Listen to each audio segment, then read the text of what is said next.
associate myself with the remarks of all my colleagues here, in particular the gentleman from Kentucky, in going through the impact of the printing of money and the spending of money over the last 5 years that very clearly drove up inflation. I'm always intrigued when I hear my colleagues throw out all of the responses and actions of government and Congress necessary to go clean up the mess of what Congress did previously and what the government did previously, and because that's what's being promulgated here. It's like, oh, we must do something. We must do something about the inflation that government created, right? So what should we do? I don't know, another program that probably spends more money. That would do it. That would douse the flames of inflation created by the great wisdom of the government. That's always seems to be the driving force. It's like, well, gosh, we just created this massive fire, and let's just throw some more gas on the fire by taking more action. Yet we put forward a bill. It's a simple 3-page bill. Look, don't worry. There's some more bills coming. There'll be some more conversations about spending a little later this year. We have lots of conversations ahead of us about spending. Conversations we should have about spending, about debt ceilings, about why we're continuing to borrow money we don't have to fund a government that's at direct war with the American people on a daily basis, undermining their ability to create opportunity and growth for their families, interfering with their freedoms every single day by bureaucrats in this town. We'll have plenty to say about that and plenty of legislative vehicles in which to go deal with those. Right now, what we're simply asking for is information. How many times, my colleagues, how many times do we reach out to bureaucrats in these agencies asking them to tell us something and they just shrug? I talked to an inspector general from one of the agencies just today, stonewalled over and over and over again in the agency in which this individual operates, unable to get facts, unable to get truth, unable to get answers to the very questions that individual wants to get in the very agency that individual is tasked with overseeing as the inspector general. So here we have a 3-page bill that really shouldn't be all that debated, but we politicize everything. And we've got a 3-page bill to simply say, hey, if the president acts through an executive order, we would like to know whether there's an inflationary impact. Mm-hmm. That's it. That's what we're having this whole debate about. It's actually kind of funny, except that it's really important. Look, when President Trump was president, and he issued an executive order, or I don't even know if it's an executive order or administrative action, but whatever, to have the emergency at the border declared and say, we're going to fund a wall with military funding. Well, I support a wall being built in Texas because we need to be able to deal with the border. I support a whole lot of other policies to deal with the crisis at the border. But I don't particularly love the use of emergencies to do that sort of thing. But I supported it. It was an emergency, but I think those things should be very short-lived and Congress should act. So I introduced the Article 1 Act with my friend Mike Lee over in the Senate to say, hey, maybe we should review the 40-odd plus emergencies we're still operating under that date back to the 1970s. Maybe all 435 members of Congress should care about Article 1 authority relative to Article 2 authority. Maybe we should actually do something about it.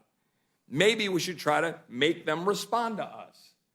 So if we think policy making by executive order is a good thing down here in Article 2 land, I'm just going to disagree with that.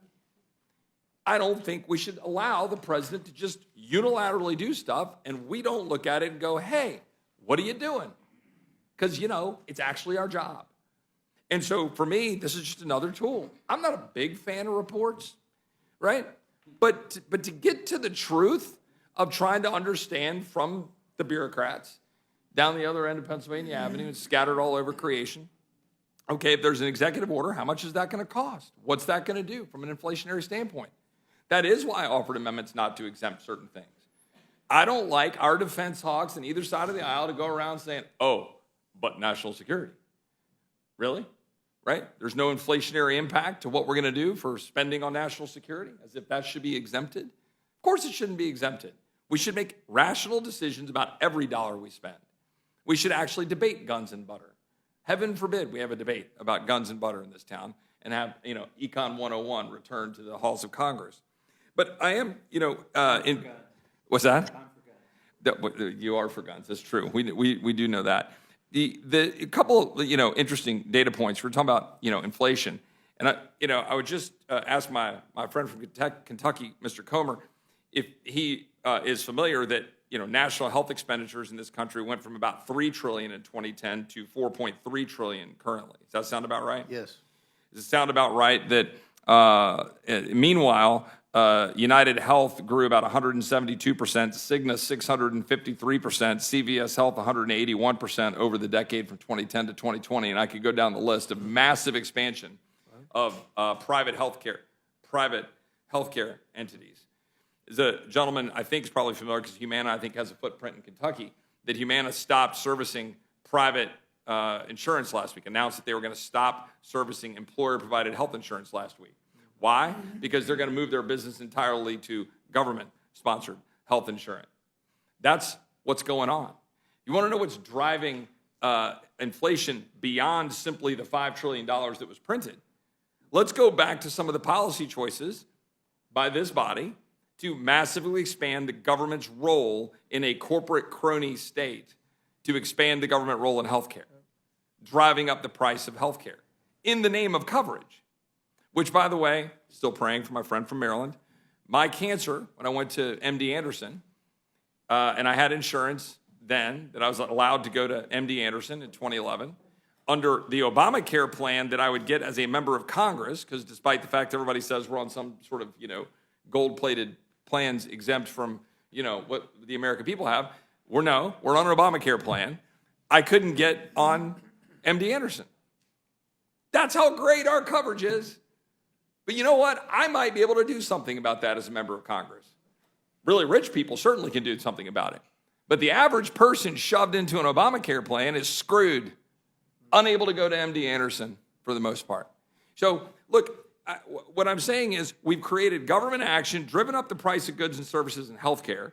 We've got government action driving up the price of energy on a regular basis. My friend from Maryland talked about climate change. Well, this is actually part of the problem. We act like we've got like a magic energy tree, right? Oh, we'll just go plug in our hybrids all over America, but where's the energy come from? It comes from somewhere. And so we go around saying, oh, let's pat ourselves on the back because we're constraining the ability of us to produce actual energy in the form of nuclear, gas, clean-burning American gas, coal even. While China has 1,100 coal-fired plants, we have about 250. They're building one a week. We're building none. We pat ourselves on the back that we're doing something for CO2 production. Meanwhile, China and India are just blowing the lid off the top.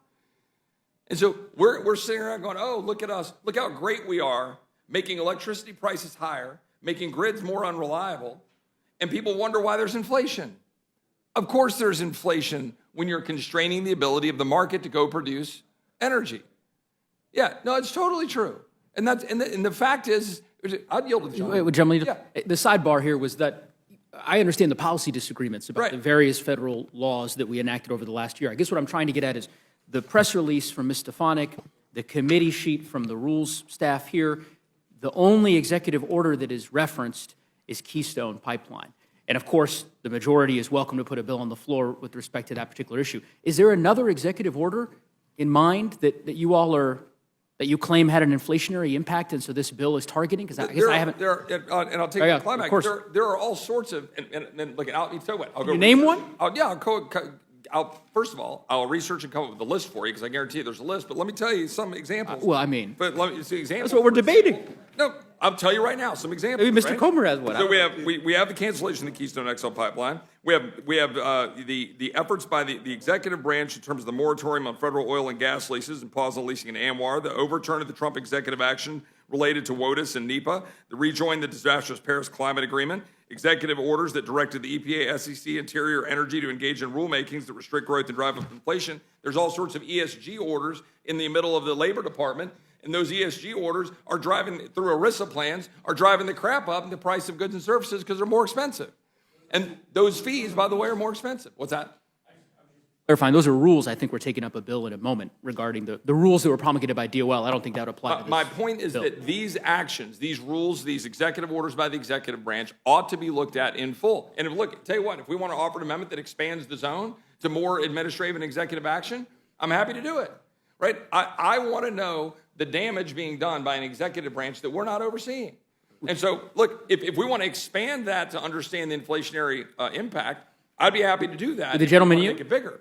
Yeah, I mean, just on that point, I mean, this is part of what I'm driving at is intellectually, I understand the argument you might make about an agency that promulgates a rule, and of course, there are requirements within rulemaking for cost analysis and so forth. But that's the point that I'm making is that's very divorced from the executive orders that are being issued by the president. It doesn't seem like beyond again, I understand your objection with respect to Keystone Pipeline. Sure. Beyond that, I'm not hearing much in terms of executive orders being offered by my colleagues on the other side of the aisle that would be subject to this bill in terms of an inflationary impact. But again, won't belabor the point. Well, my colleague here has a list and be happy to go through them. There are an enormous number of actions by the executive branch on a regular basis. There are executive orders that have inflationary impacts. That is, I think, on both sides of the aisle. And look, and by the way, I have zero partisan, decision making here from my end here in terms of believing that it should apply to one versus another. Again, that's why it's a little out of sync with this. But the Article 1 Act directed to President Trump to limit those executive orders was on that basis, very specifically to do that. And in this case, we're simply just saying we'd like to know the inflationary impact. Would the gentleman, I yield to the gentleman from Kentucky. I just have a quick question for Mr. Comer or for Mr. Roy. I don't see Joe Biden's name mentioned in this bill. This would apply. We're going to have a presidential election, right? And if a Republican wins that election, a Republican who makes executive orders would have to comply with this bill as well. Sir. Is that correct? Yes, sir. Applies to both parties, whoever the President of the United States is. So there doesn't seem to be any partisanship in this bill. So I'll yield back to the gentleman from Texas. Yeah, and just to be clear, the list that I rattled off there, all of those were initiated at one point through executive orders. Now, you can go back and kind of peel that onion back to say whether it's directly impacting or not. I'd certainly prefer it to be able to apply more broadly to know whatever executive actions and rulemakings are being done. But there were executive orders that triggered most of those things that I just rattled off. That's my point. How it would directly apply, happy to debate, but that's the purpose. Those executive orders had direct impact on inflation. Will the gentleman yield? Sure. Briefly. Would just say the CBO analysis that we received, maybe a different CBO analysis that Mr. Comer received, suggested that there will be about one executive order a year that would be subject to this bill. So, again, I'm not, so if you want to pursue amendments that would make this bill meaningful and substantive, I hear you. But I'm just, again, that's what the CBO gave to us. Yeah, Maybe well, first of all, I could talk about the CBO for a while if you'd like, but we'll leave that aside. But I would also note that there are significant studies, for example, that would make very clear about the overall costs on these things, like the Committee for, where is it? The Committee for Responsible Federal Budget estimated Biden's executive actions cost a total of $1.1 trillion, 23% of spending under his administration. My point is just simply, this is a serious problem. And look, if my colleagues on the other side of the aisle think that it has very little impact and would produce a report on one executive order a year, okay, I'm not sure what the fuss is over. You should say, well, gosh, maybe we should just kind of sit back and let this roll. But my point is, this thing is actually about a much bigger problem, and I do believe the CBO is wrong. It will touch more. What would the gentleman yield? Yeah, I think Mr. Neguse may have been expressing support for your amendment, Probably. which lowers the threshold for this report to be created. Right now, there's $1 billion threshold, and you eliminate that or lower it to $100 million? Or? Yeah, there's another amendment that would lower the threshold and expand it so there's no exemptions for national Would gentleman yield? It's not my time, it's Mr. Oh, yeah, Roy's, yeah. but I just found, before I give it back to Mr. Roy, I just find it interesting that you were concerned, it seemed, that there wouldn't be enough reports, but it seems as if Mr. Roy has the remedy for that. Now yield back to Mr. Roy. Sure. I yield to the gentleman. Yeah, and I would just simply say I appreciate the invitation by Mr. Massey. I look forward to reviewing the language. My concern was how we're spending our time. We're spending our time discussing this bill as opposed to other more substantive bills. But I guess my concern would be to the extent you lower the limit, I don't know if that's going to drive up the cost of doing these analyses. So we're talking a lot about government spending, but this bill's going to have a price tag as well. The more that you lower the limit in terms of the executive order. Reclaiming my Before time, the which gentleman- is it? You want it more effective or less effective? I yield to the chairman. just quickly, I'm concerned about time as well. So I just remind you that we will be here for a long time. Yeah. We have votes going. The gentlemen are free to have as much discussion back and forth as they care to, but understand there'll be a consequence afterwards, so. Yield back to my friend from Texas. Taking my time back, I appreciate that from the chairman. I've given that speech to my kids a lot, which, maybe says something here. But, look. Gentlemen, I live all by myself, and I go home alone, so I'm happy to be here all night and be entertained. And it's a great dialogue. Seriously, I mean that quite seriously. Well, no, I appreciate that. And when my family and my kids are in Texas, so when I'm here, it's just fair game. I can be here late, too. But, look, for our colleagues, I will yield back here. But I do think it's important here to understand the purpose of the bill. Again, we're talking about time and, we're wasting time. Well, then just voice vote it. I mean, look, at the end of the day, this is just simply a point that we're trying to make very clear to the American people about the significant amount of spending that goes on by the executive branch that has an inflationary impact. And I think the American people do know that, and also to make sure the American people understand that our response to every problem created by government isn't actually to put gas on that fire, but to figure out how we can constrain the actual problems caused by government action, which is, in fact, what the American people want us to do, to free them up to be able to solve these problems rather than have government solve these problems. I yield back. Gentlelady from Indiana is recognized for questions.